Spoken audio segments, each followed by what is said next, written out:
Good morning, everyone. Thank you for coming to the Gardner Senior Center today for our Flag Day celebration. As we begin today's program, I'd like to call on the American Legion Post 129 to post the colors. Please stand.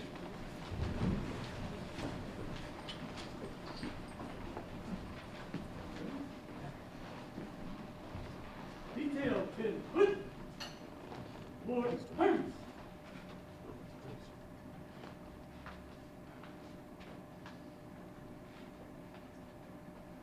Left face and right face. Forward. Hut.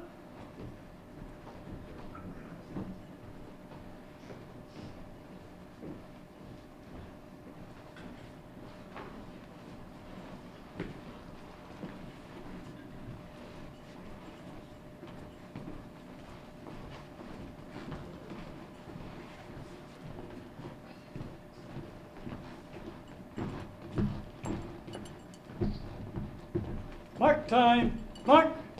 Detail. Halt. Post colors.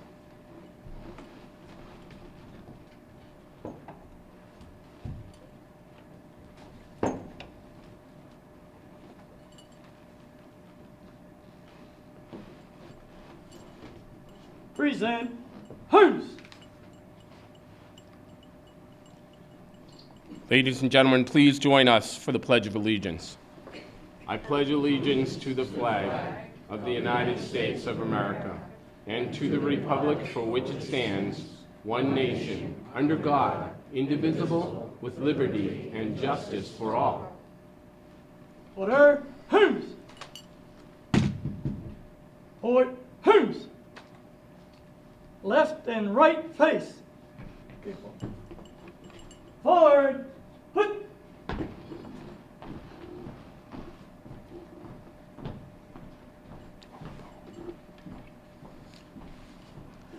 Please stay standing for the national anthem.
Thank you, ladies and gentlemen. You may be seated.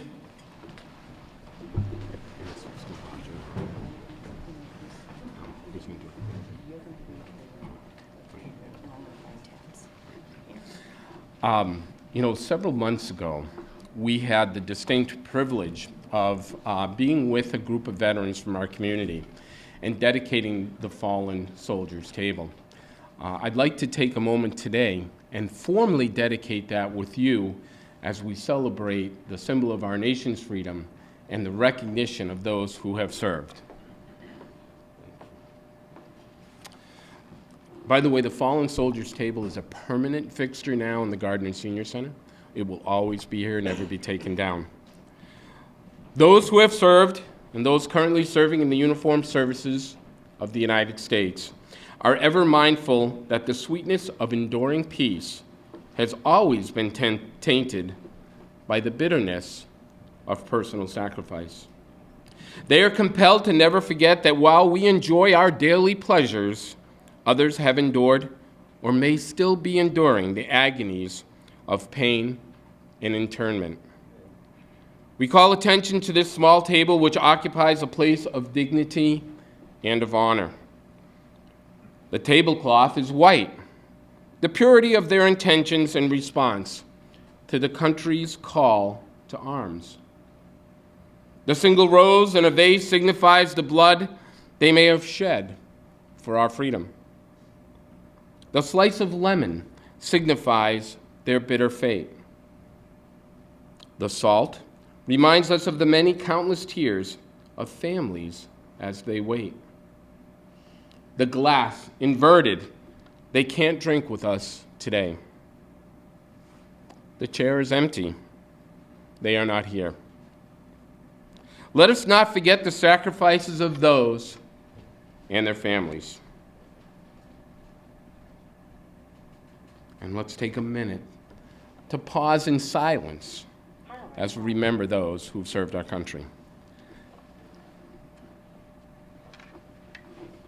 Paired.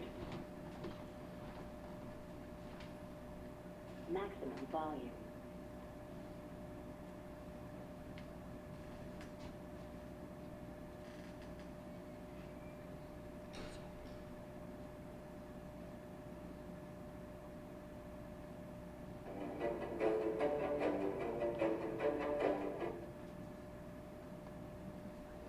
Maximum volume.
Today, we are here to solemnly honor those who have served our country so that we may stand here and live in freedom.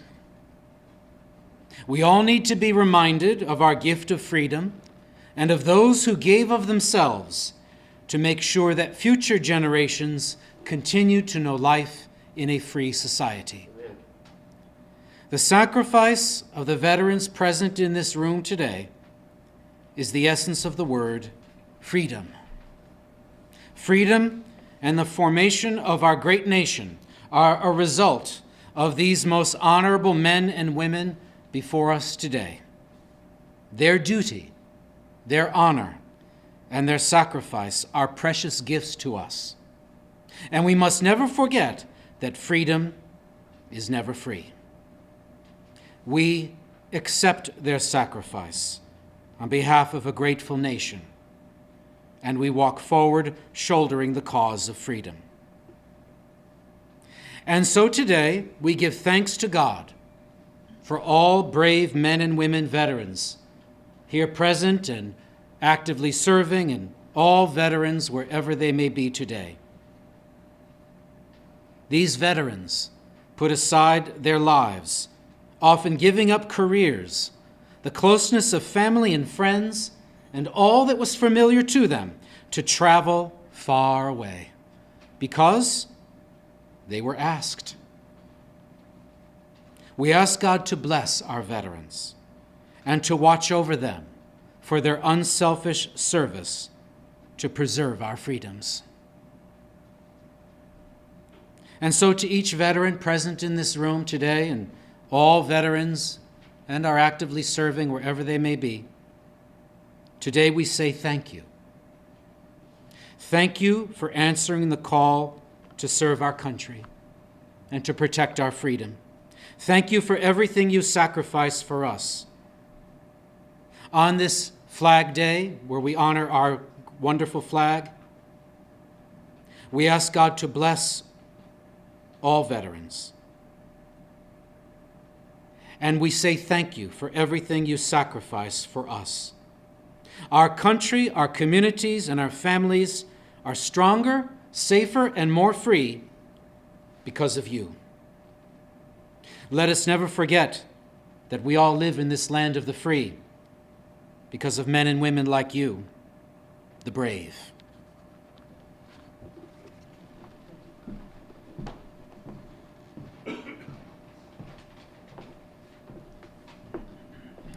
Thank you, everyone, for being here today. It is my pleasure and my greatest honor to be in the presence of all of you that signed on that line that you would give your life, if needed, for our country and for this flag. Whenever I drive down my street and I see the flags hanging from the homes, I think of you, and I think of the sacrifices that were made, the sacrifices that those that are not with us have made for our flag and for our country. So from the bottom of my heart, thank you. Thank you so much for your service. I have some colleagues here today. One have you just heard from. First, I am Allison Chelapatis. I'm sorry, I should introduce myself for those that don't know me. And I am the volunteer coordinator and the We Honor Veterans Program coordinator for Beacon Hospice. Beacon Hospice is, our office is located in Leominster, but we service patients on our services 45 plus towns over northern Worcester County and Worcester County. So we're always out into the community, and I do have my colleagues here. Bobby is our chaplain. He is also our bereavement coordinator. So thank you so much, Bobby. Bobby Gerard is our chaplain. And in the back, I have two of our most wonderful business office specialists that really make everything go round in our office. They're the ladies behind that phone call with a grieving family or a family that is just having a difficult day. So if you two could stand, we have Lindsay Glasson and Cody Karen. And Cody's boyfriend is actually in training in the Air Force right now as we speak. So thank you, ladies, for being here, and thank you for all that you do for us at Beacon Hospice. I do have some information over here on the table. Anybody wants to pick up some information? I am always looking for veteran volunteers, as I tell you every single month.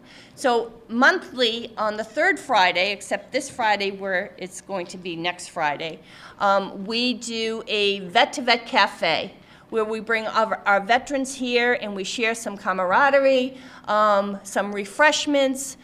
Mike usually comes down, cracks a few jokes, we send him away, right?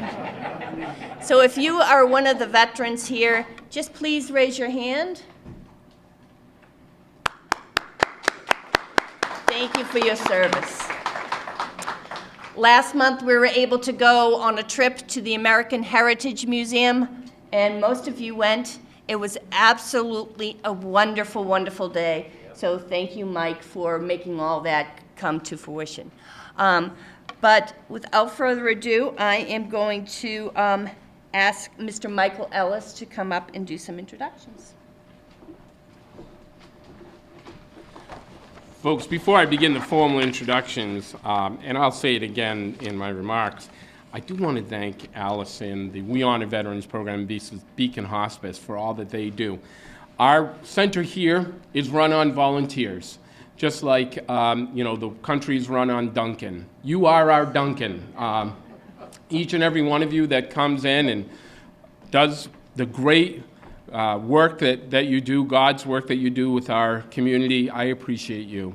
I hope you know how much we appreciate you and how much others appreciate you. And for all of our veterans, for your service, I cannot overstate it. In fact, I probably can't understate it. What you do for us every day, just through sharing your stories and providing yourselves as a community resource, in addition to the huge work you did and sacrifice you did as veterans, is unbelievably important to our community. So good morning on behalf of the Mayor of the City of Gardner, the members of the Council on Aging, Ron Darmetka, Chairman, and our staff, Nancy and Rob. I want to welcome you formally to the Gardner Senior Center. We're so pleased and so proud to be able to host this Flag Day celebration again this year in recognition of our veterans and our flag, our veterans who have served our country with bravery, with loyalty, and with fidelity. Again, this year, we have just been amazingly blessed with the notable speakers, guests, veterans, and members of our community that have joined us today. Thank you. Making this day possible took a lot of experience and expertise of people throughout our community and many organizations coming together. I have to once again take this opportunity to thank the American Legion Post 129 for their honor guard, which they do for us every year, unwavering and unquestionably dedicated to the programs and services of our center. For our guests and our featured presenters and speakers, including Brigadier General Smith, who joined us today, the Office of the Mayor of the City of Gardner, represented by the one and only Colin Smith, who I don't ever really get to say how much I appreciate. State Representative John Slotnick will be joining us today, and Senator Ann Goby is rushing from the State House to be here as quick as she can, and hopefully will be here by the end of the program. All of who provide staunch and unwavering support of veterans and veterans programs in our district, in our state, and in our community. I'd like to thank, if I can, while I have the mic. I've never met a Mike I didn't like, and I've never met a Matt I didn't like. Matt DeSero and Tim Josty from Gardner Education TV, who host and sponsor our programs every month for the Gardner Senior Center. Thank you for the unwavering support you provide.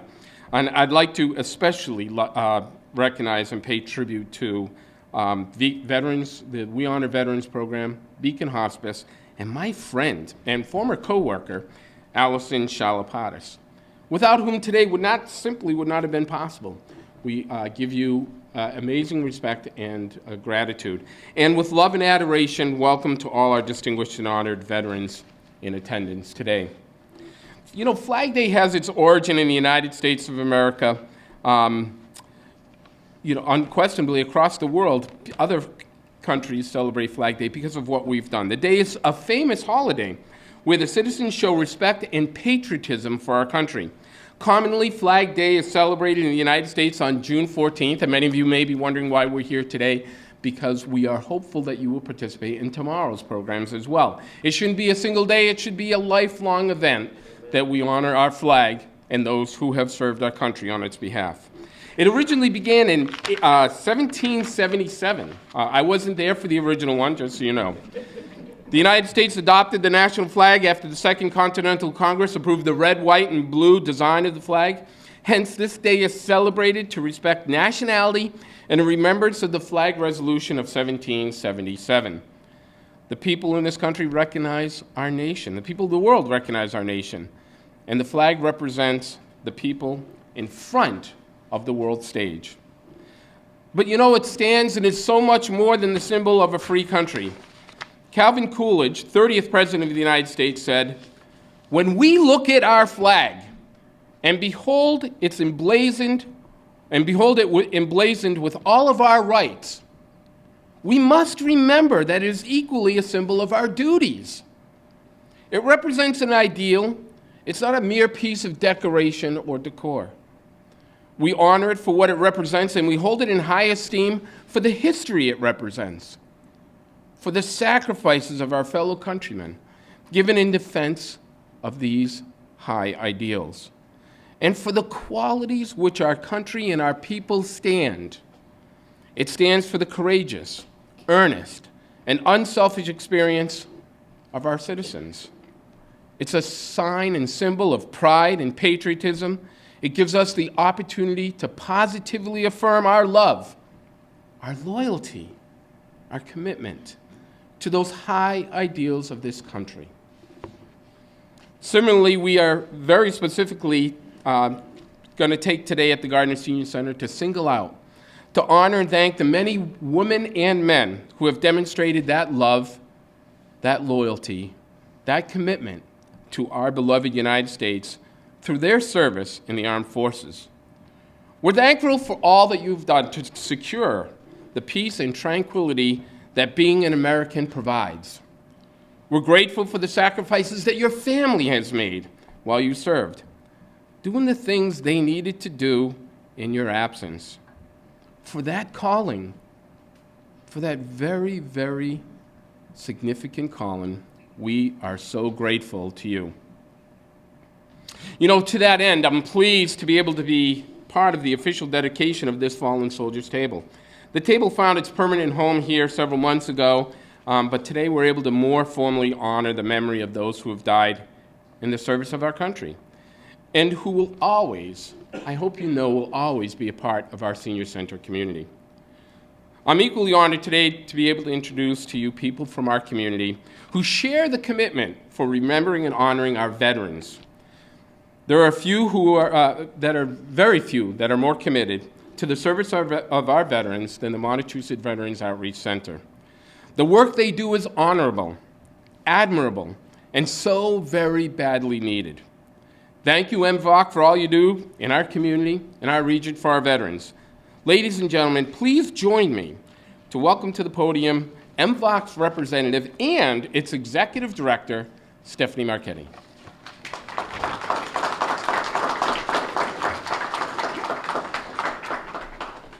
Thank you. Hi, everyone. As Mike said, I'm Stephanie Marchetti, and I serve as the Executive Director of Montechusett Veterans Outreach Center. I probably should have worn heels today. But without taking up too much of your time, I just want to talk for a few minutes about the importance of honoring our veterans and some of the heroes that have flown our flag. I am not a veteran, but I am the proud granddaughter of both a sailor and an Army Staff Sergeant. My Papa Jack, the sailor, spent about 1.5 years as a hospital apprentice second class at the 32nd Street Naval Station in San Diego throughout the mid-1940s. And my Papa Jim, the Army Staff Sergeant, had a mandatory enlistment in 1953. So he and my grandmother quickly married, moved to Fort Sill, Oklahoma 3 days later, and then he wasn't even in the country for the birth of my father because he was already deployed to Korea. So we have a solid history with the military in my family. And with that, we believe veterans from all eras, wartime and peacetime, deserve our continued honor and respect. This time period between Memorial Day and Independence Day tends to be when we highlight our veterans the most, but really we should be doing that every day throughout the entire year.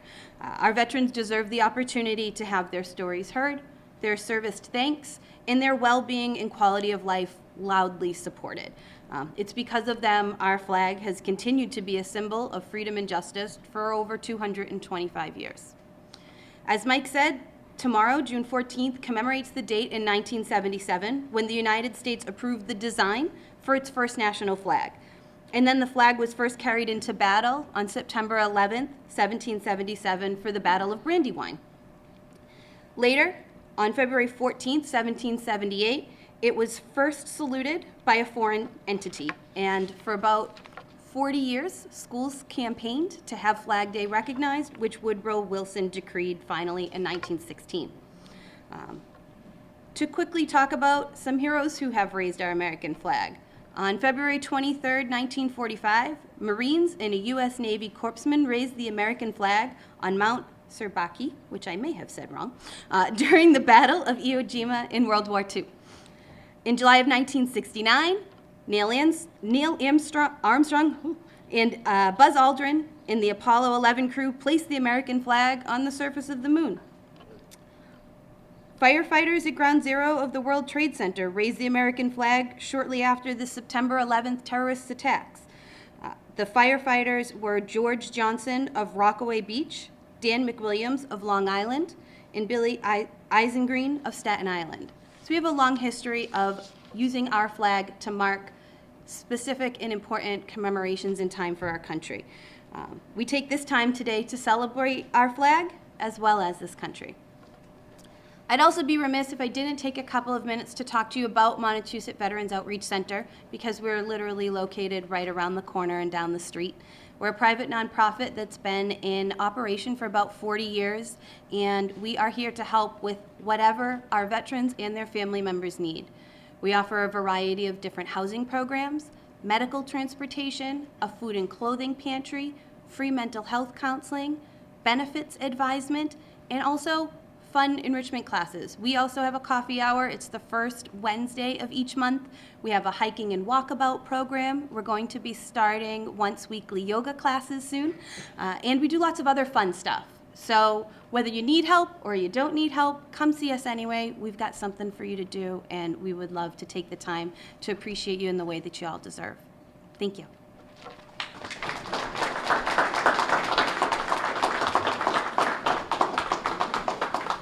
You know, one real neat thing about MVOC is that they're not an organization in and of themselves. They're very community-oriented and provide services, resources, and support to other organizations that support veterans. And so, Stephanie, we're so honored to have you be part of our program and represent an organization that does so much great work for veterans in our community. If you haven't been there, ladies and gentlemen, and you are a veteran, get there. MVOC is located on Central Street in Gardner, Mass., and have a whole host of programs for you. This next person I get to introduce, I'm so pleased and privileged to. I've known him a long time and have seen pretty remarkable stuff come from him in his service to our community. Our next speaker, Representative John Zlotnick, has been in office since 2013. John, do I have that right? Yes. Yeah, oh, wow. And has served on many, many legislative committees and organizations. If you don't know John, let me tell you, he is an outspoken advocate for veterans programs, for veterans services, for veterans benefits.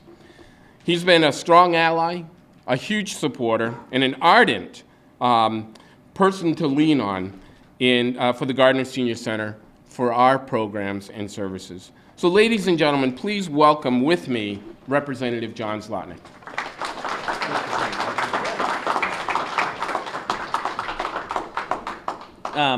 Thank you for that introduction. It'll probably be longer than my very brief remarks. I apologize for being late. We were coming from an event out of town, and despite there being absolutely no justification for it, Route 2 was bumper-to-bumper traffic for a bit, seemingly for no reason. So I'm very happy to be here today to help commemorate what is now the second annual Senior Center Flag Day ceremony. One of the things I was thinking about as I was getting ready to come here today is in my neighborhood on the other side of downtown, I live on a hill, and I bet about half the houses on that street fly an American flag from their porch. And it's really a neat thing. If you stand at the bottom of the hill, you can see them all sort of crescendoed up the hill. And I think that's a very special thing. You go to other countries, our European countries, and you might see the national flag come out for the World Cup if they make the finals, or maybe during the Olympics. But in this country, our flag has always been a unifying force. And no matter how much we may think that there are divisions and how much that may be pushed on us, it's always going to be that unifying force. So with that, I want to thank the Senior Center for the invitation and for creating and carrying this event on. It's a fine addition to Gardner's tradition. Thank you.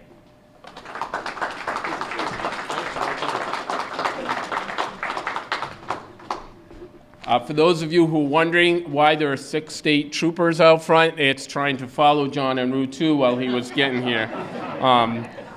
No, I appreciate you making the effort. Thank you so much. I want to also let you know that I'm sending regrets on behalf of Senator Ann Goby. Ann had They called a full formal session in the Senate this morning, so she's in voting. She is trying her hardest to get here for the event, but obviously wasn't able to make it. So let me tell you a little bit about her, though. Senator Ann Goby has been in the Massachusetts legislature since 2001 and in the Massachusetts State Senate since 2015.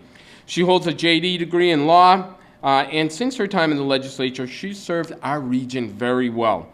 And recently, through redistricting, ladies and gentlemen, she is now your state senator from Gardner. She serves the Joint Committee on Higher Education, serves on the Ways and Means Committee, as well as, and this is important to me and to the Senior Center, as well as the Elder Affairs Committee and the Joint Committee on Veterans and Federal Affairs. She's a strong and fearless leader for our community elders and veteran services, and although she can't speak now, when she gets here, I'm sure she would love to take the opportunity to say hello and hear from you veterans as to what you need for services and programs.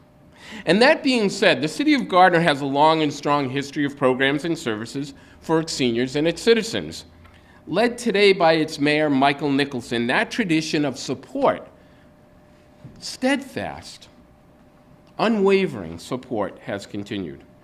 From special funding for improvements in programs here at the center to a robust and inclusive programs for seniors and veterans, Mayor Nicholson has demonstrated a steadfast support for those who have served our community in ways beyond description. And we're fortunate to have a leader so dedicated to these principles. Mayor Mike has seldom missed an event here at the Senior Center, just so you know. But today he did have a conflict and sends his regrets. He has asked, and we are fortunate to have, the assistant to the mayor, Colin Smith, in his place. Colin is a great resource for me, for our Senior Center, and for our citizens. He's tireless in his work for the city and makes himself available for a whole myriad of reasons and purposes. Today, Colin not only is representing the mayor, but he has a little side gig going today, for those of you who may not know. Colin is also the son, the honored son, of our distinguished keynote speaker. So please, without any further ado, please join me in welcoming my friend, our leader, Colin Smith.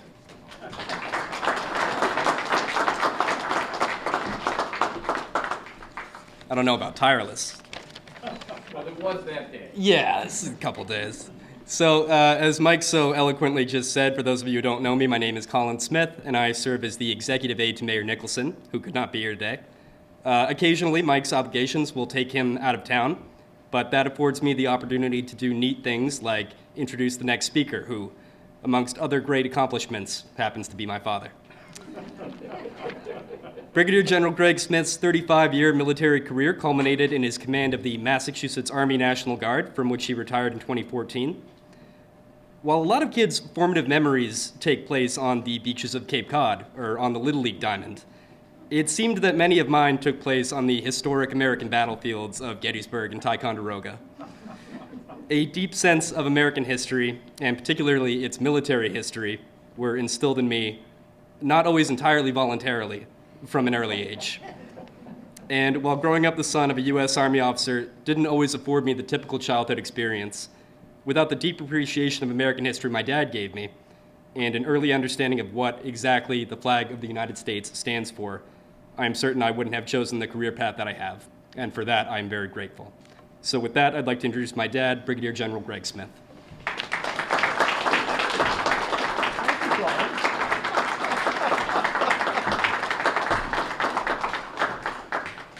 What an introduction. Good God.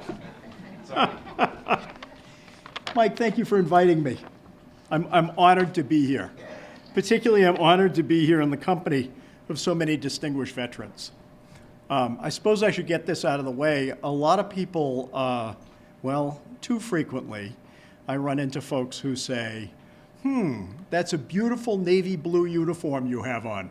How long have you been in the Navy? And my response is always, not that long. This is an Army general's uniform. But anyway, glad we got that out of the way. So to my fellow veterans, thank you for your service. Thank you for making this a special day, and thank you for what you've done for our nation. I'd be remiss, too, if I didn't recognize one of the most important facets of all of our service, and I know you veterans know this, support of our families. And we're honored today to have Kevin and Elaine Jones here, distinguished Gold Star family, parents of First Lieutenant Ryan Jones, who was killed in Iraq.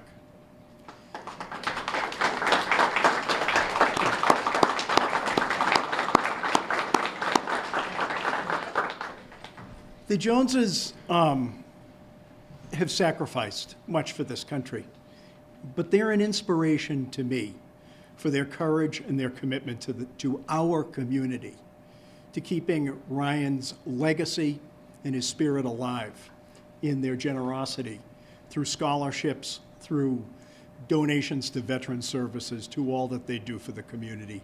For that, I thank you and I salute you. I'm also grateful for Representative Zlotnick and for Senator Goby. I always enjoy seeing Senator Goby, but without the support of legislators who back veterans all the time, who have our backs, have our six, as they say, who support legislation for services, for benefits, for everything that folks need after they serve our country, we're grateful. And so thank you, John, for what you do, and thanks to Ann.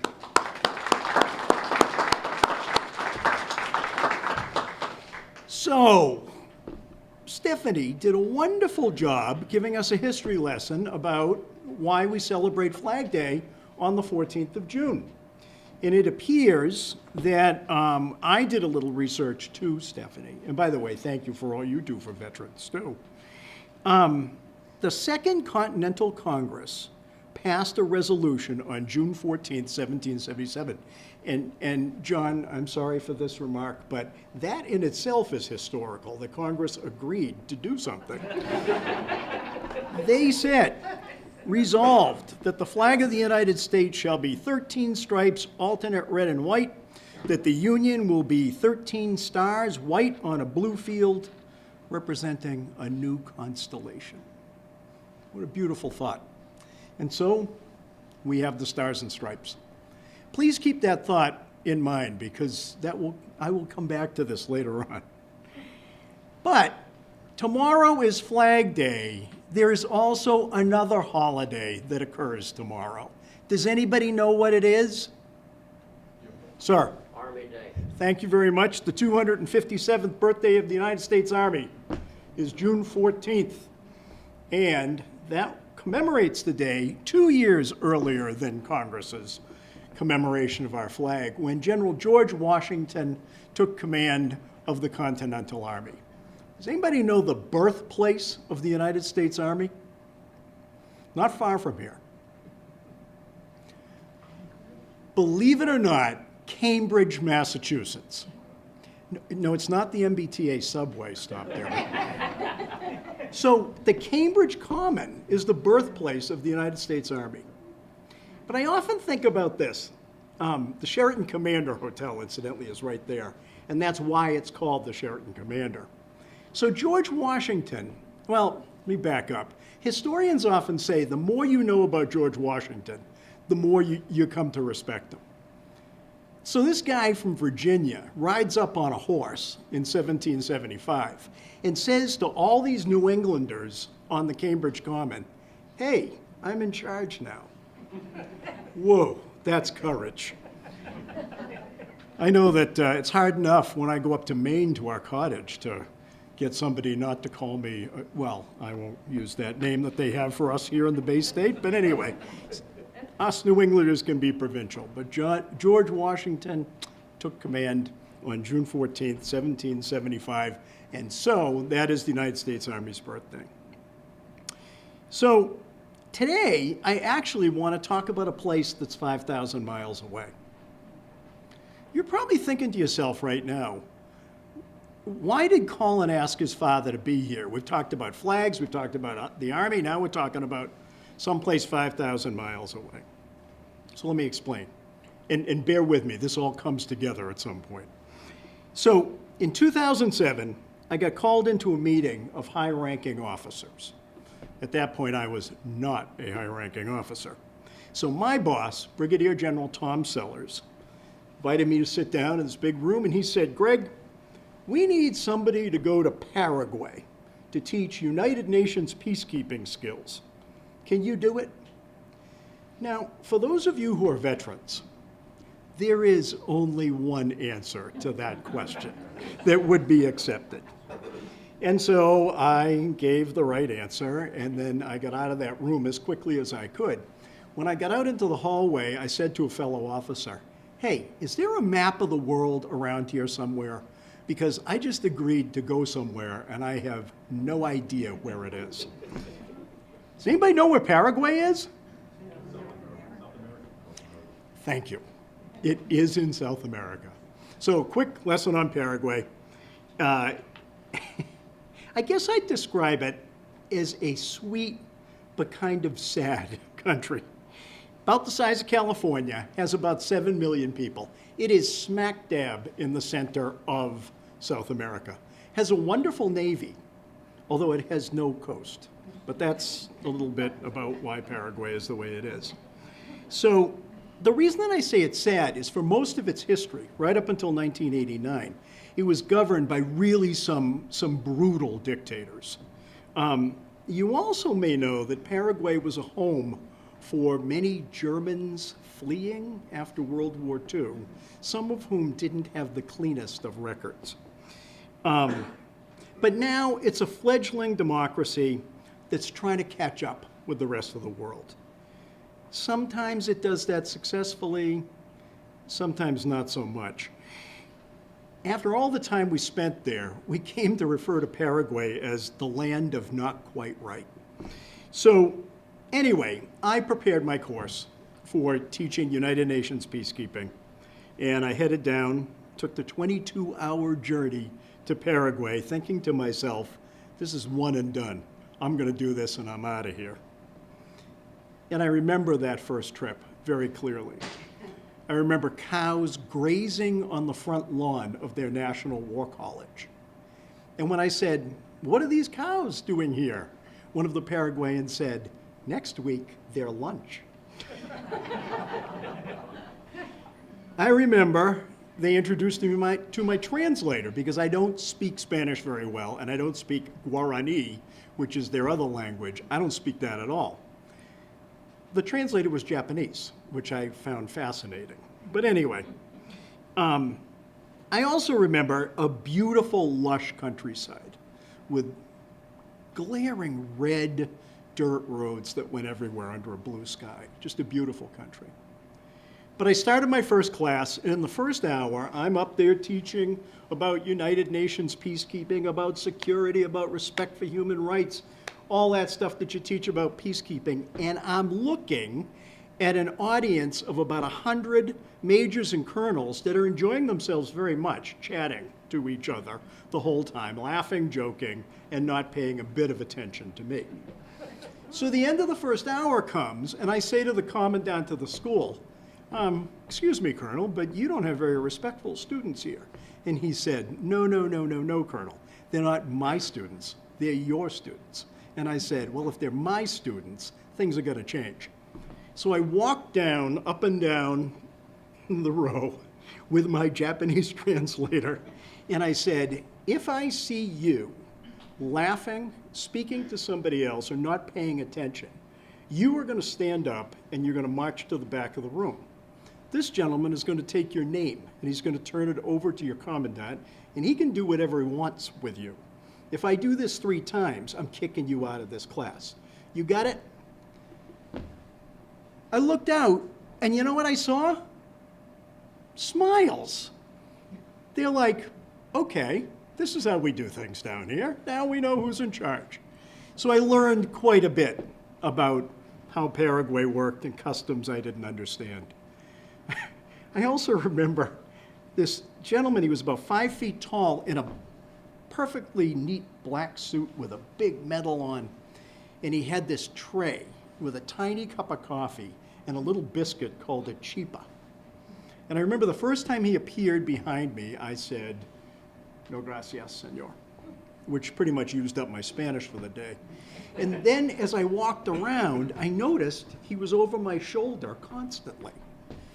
until somebody informed me that it was his mission for me to drink that coffee and eat that chipa, and if I didn't, he had failed, and he wouldn't get his next medal. So I choked down the coffee and ate the chipa every hour as I was supposed to. A lot of other things I remember about Paraguay.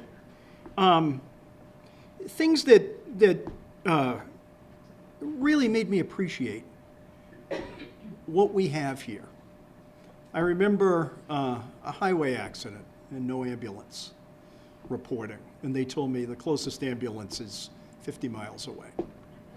I remember walking down the main street in the capital, Asuncion, and saying hello to guards at the end of the driveways of houses with shotguns across their knees.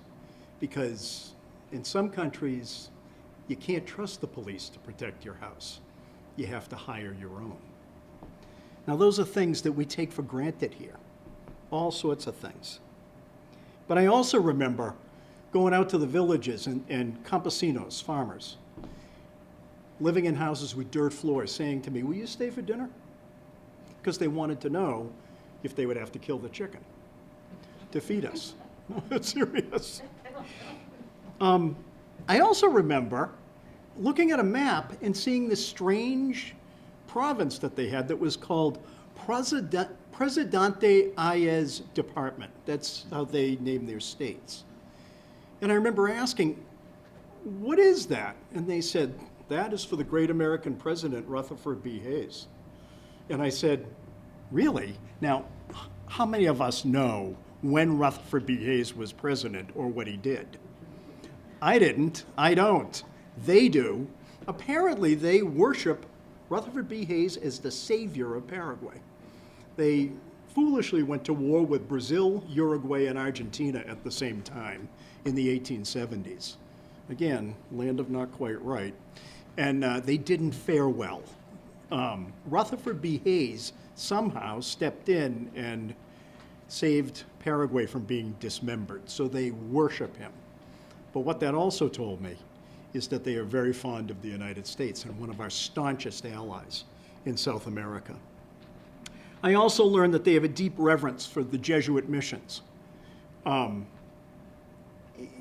The Jesuit missionaries throughout the world, certainly in different countries, that's viewed in different ways. In Paraguay, the Jesuit missionaries from Europe came and established missions, which were the Guarani Indians' only protection from slave hunters called Paulistas. They came from Sao Paulo. And so they revere the Jesuit tradition. The Jesuits also brought elements of European culture, which we'll talk about in just a second.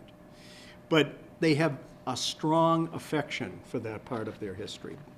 But I've probably talked about Paraguay enough at this point. So anyway, the day before I was supposed to come home after this one-and-done mission, I met with two Paraguayan colonels who handed me this big schematic of a United Nations peacekeeping company that they wanted to develop in their country. And they said, "Will you help us?" Now, once again, there is only one correct answer, unfortunately. And so I became their partner. And over the next 8 years, I traveled back and forth to Paraguay probably 10 or 12 times, dealing with this mission and with a lot of other missions as well. We built a United Nations peacekeeping company. One of the last elements is we wanted to test their ability to work in a challenging environment, and we also wanted to do some teaching ourselves about how to deal with civilians. If you recall, the Paraguayan army had been working for a dictator until roughly 1990. So we went out to a village far out in what we call bandit country, where there was a lot of illegal activity. And we settled on this community where they were going to reinforce roads, build a school, and rehab the clinic. I was working with a team of United States Army sergeants. And one of the things that they noticed is that all the little kids played soccer constantly. And they played with anything that was round, probably other than rocks, because if you kick a rock, that's not healthy. But They would wrap things up. They would bundle paper and wrap tape around it and string, and they'd kick that around. The sergeants realized that in the center of the village, there was a plaza that was cow grazing. Again, prepping meals for later. And they said, hey, sir, what if we turn that into a soccer field? We've got heavy equipment here, we've got materials, we've got plenty of manpower. Let's do it. So I talked to the Paraguayans, and they decided they could take on building a soccer field. We thought that's a good way for them to interface with the civilian population. So as we watched this soccer field develop, we would go over and check on the project in the afternoon. There was a plaza in the village, and the grandmothers of the village were sitting with the young girls, and they were teaching them how to make lace. It's something that's referred to in Paraguayan culture as nanduti, but it was brought by Belgian Jesuits to the country in the 1700s, but it took root in a distinctly Paraguayan way. And so these little girls with their tiny fingers are making these intricate things. And so we would stop by and we'd chat with them, and we developed a relationship over time. And I remember this one little girl who would look at me, and I'd catch her eye, and she'd sort of giggle and look away. I didn't think much of it. She probably thought I was a funny-looking American, had never seen anybody quite like me before. But this went on every time that we would go over, and I sort of logged that in as maybe a little strange.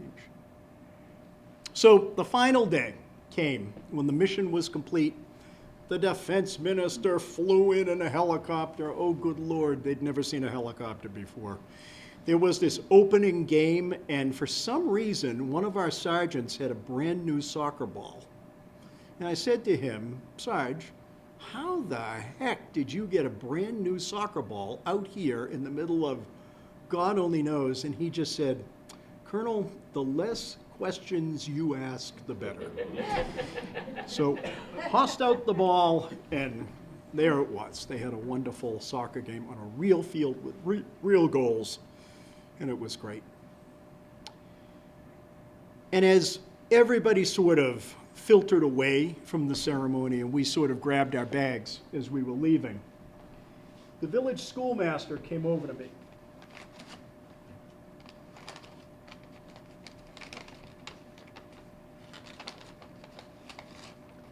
And he handed me this.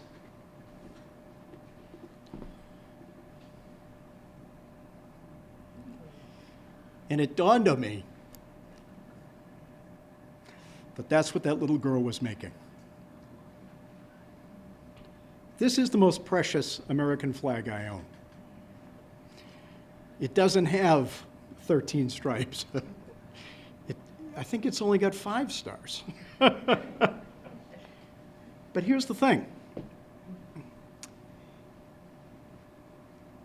It was created by a little girl in another country who saw this as a symbol of dignity, respect, freedom, and a better way of life. So our challenge today is to ensure that that flag continues to be a brave symbol of democracy, the rule of law, equality, respect, freedom, and all of the values that make us American. So today, thank you all for gathering, for celebrating Flag Day, our American flag, our American way of life, and also for celebrating the U.S. Army birthday, but we'll sit. Our troops are serving all over the world in crazy places like Paraguay. May God bless all of our troops who are guarding our freedom in all sorts of unknown places around the world. And may God bless the United States of America. Thank you.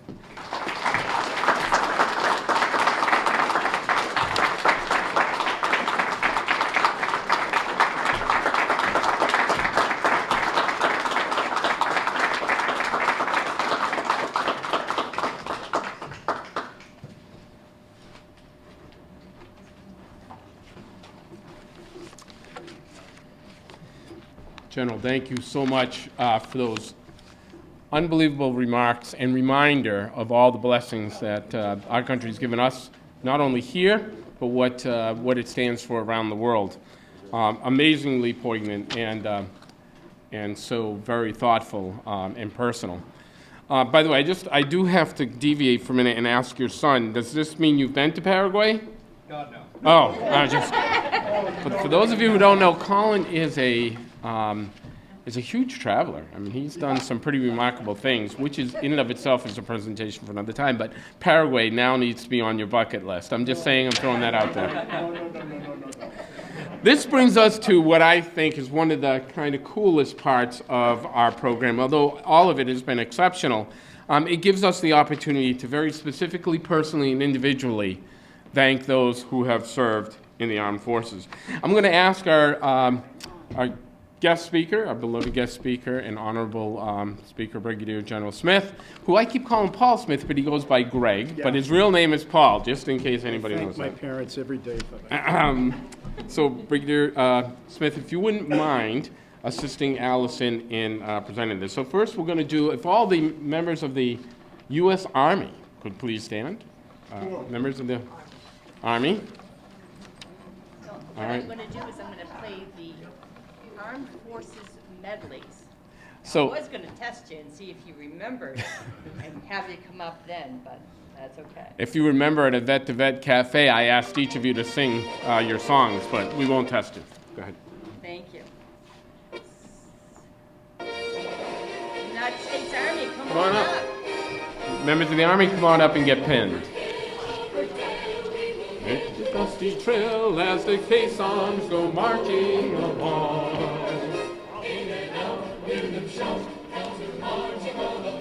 As the caissons go marching along.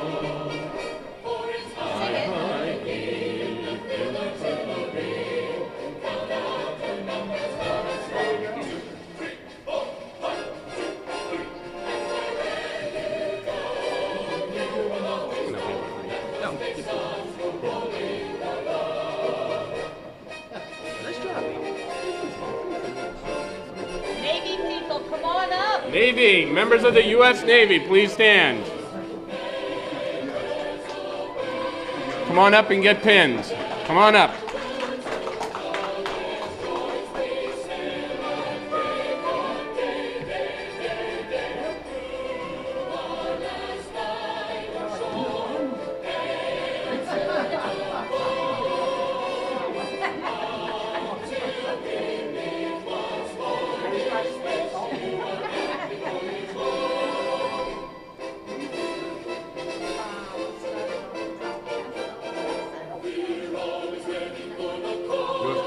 Bernie, come on down. My postie. U.S. Coast Guard, U.S. Coast Guard. Oh.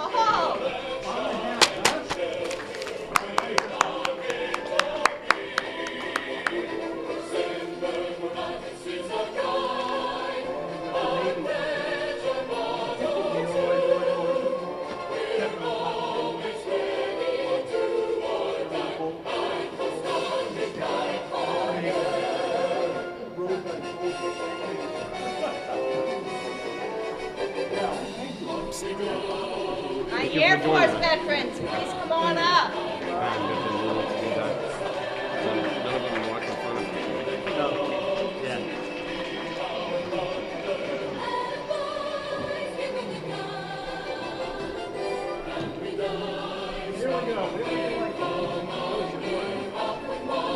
U.S. Air Force.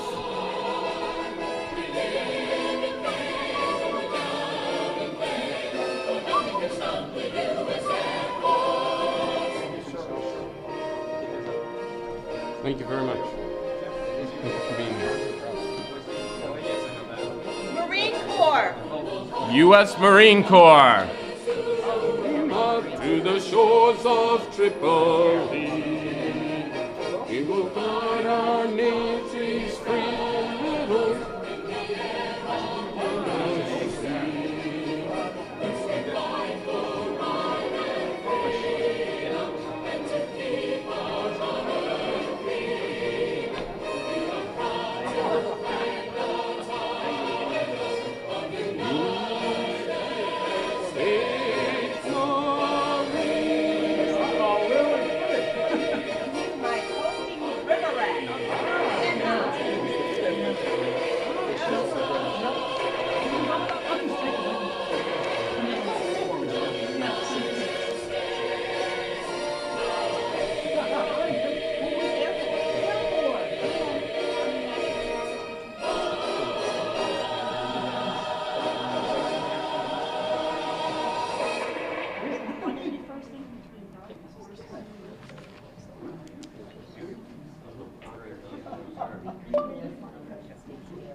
water before bed burns 46... Did you know that?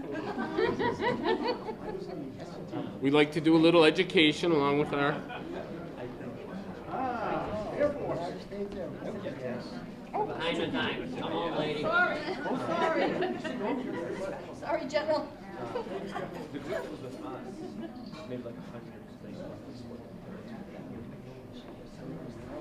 gonna play my favorite song after you just let me. Let me. Thank you. Air Force. Okay.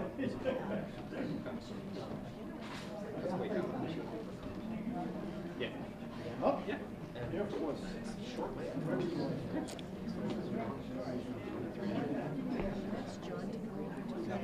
Can who? Okay. John. I'm sorry. Oh, no worries. Oh, sure. Well.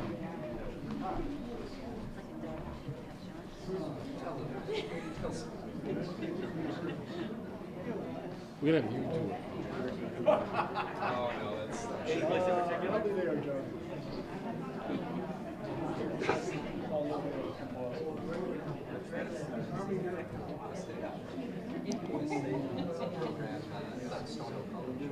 Yeah, you don't play. All right. Thank you. General, thank you so much. Thank you, Mike. Now I have to play one of my favorite songs, so I just have to. This is your United States Air Force Band and Lee Greenwood.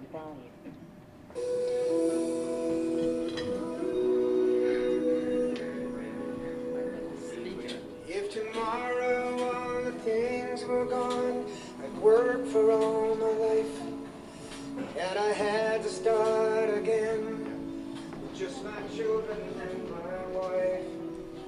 I thank my lucky stars to be living here today, where the flag still stands for freedom, and they can't take that away.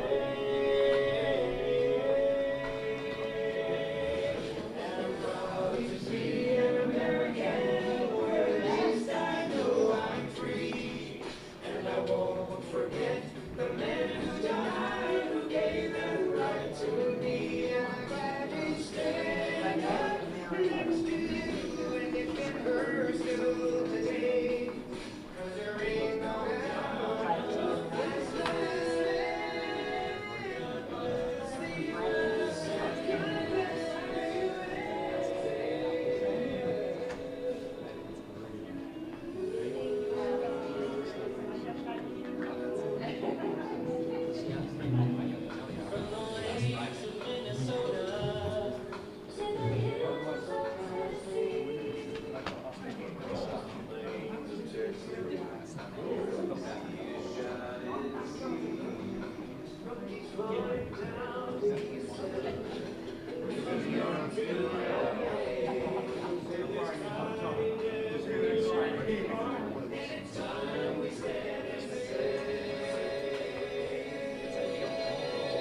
Now, just to let you know, great expectations for folks in our senior center. We have put Allison to the challenge, and she has accepted to sing that solo at the next Vet to Vet Cafe. We invite you all to come and hear that. If you're wearing hearing aids, shut them off, and we will also be giving you earplugs. Hey, I'm going to ask, Alice and I, we do this pretty frequently. A lot of you are friends. A lot of you are neighbors. We've known each other a long time, and thank you for giving me the opportunity today to say thank you personally and publicly for not only what you did in the service to your country, but the service to your community. I'm going to ask all veterans to stay seated for a moment, and all of our guests to please rise. And now, collectively, let's share that thought of appreciation with our vets.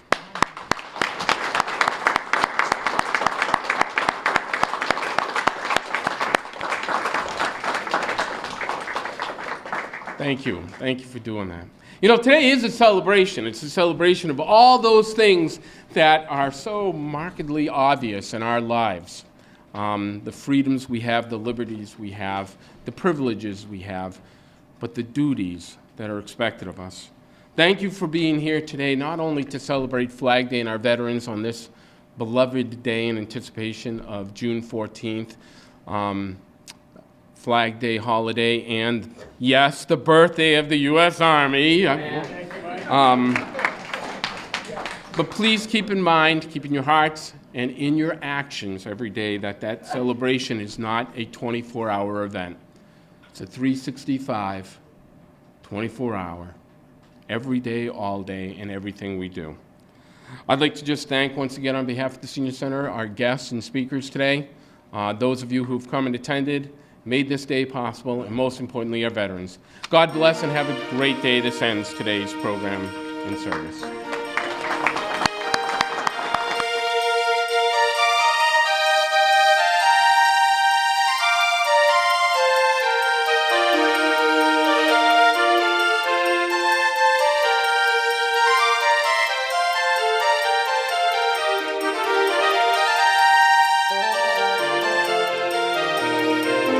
Thank you.